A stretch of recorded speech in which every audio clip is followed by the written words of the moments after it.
Hey everybody, welcome back. Incorporation is the most important vocab term in all of AP Gov. Yeah, I said it. So smash that like button and get your notes ready to go.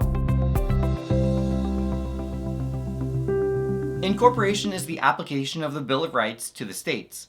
Like I reminded you in 3.1, the Bill of Rights originally only protected people from the federal government. And with the First Amendment beginning with the words, "Congress shall make no law," it's easy to see why. But then, starting in 1925, something weird starts happening.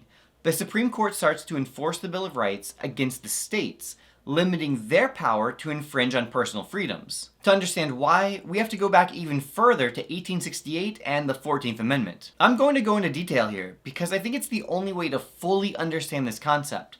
It's not about memorizing a vocab definition. This is a pivotal Reconstruction era amendment that did several key things to try to protect the rights of people who were previously enslaved. First, it established citizenship for every person born in the US. But then it goes on to explicitly restrict state power. It says no state can abridge any citizen's privileges and immunities, nor deprive any person of due process, nor deny to any person the equal protection of the law. We'll talk about the civil rights angle in an upcoming video, but what's relevant here is the due process clause. It says, "Nor shall any state deprive any person of life, liberty, or property without due process of law." Hopefully that sounds familiar because it's extremely similar to the Fifth Amendment, which says, "No person shall be deprived of life, liberty, or property without due process of law." The only real difference is the addition of that word state.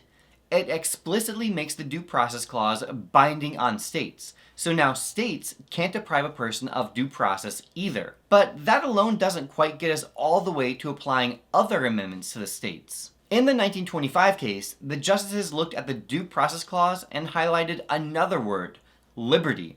And they decided that this meant that the states were also prohibited from depriving people of their fundamental liberties, like freedom of speech, press, and protections against unreasonable searches. This began the process of selective incorporation, applying the Bill of Rights to the states on a case-by-case basis. Starting with that case, and as recently as 2019, the Supreme Court has incorporated one part of the Bill of Rights after another, to the point that nearly the entire Bill of Rights has been incorporated to this point. Let's be very clear on what this means. This is a reduction of state power. States are now restricted from infringing on people's fundamental liberties, just like the federal government has always been. That's a seismic shift in the balance of power between states and the federal government, decreasing state power. It also has huge implications for civil liberties, limiting governmental power and protecting individual rights. Keep in mind that not only does the Bill of Rights limit governmental power, it's also a way of limiting the power of majorities.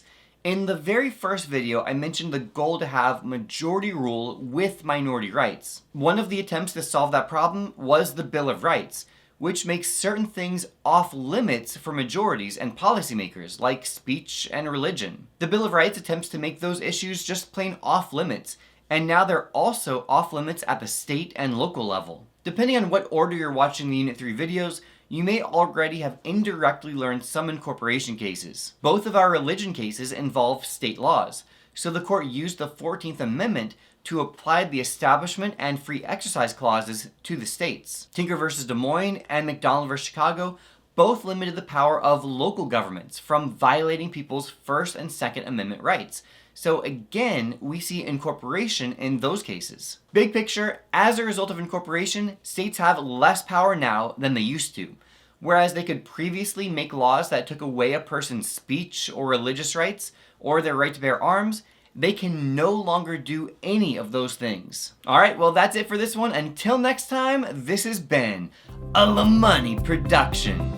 Thanks again for watching. I really hope this video helped you. If you're interested in getting more help for your test and the AP exam, well then check out the Ultimate Review Packet. I hope you have a great day, and I will see you in the next video.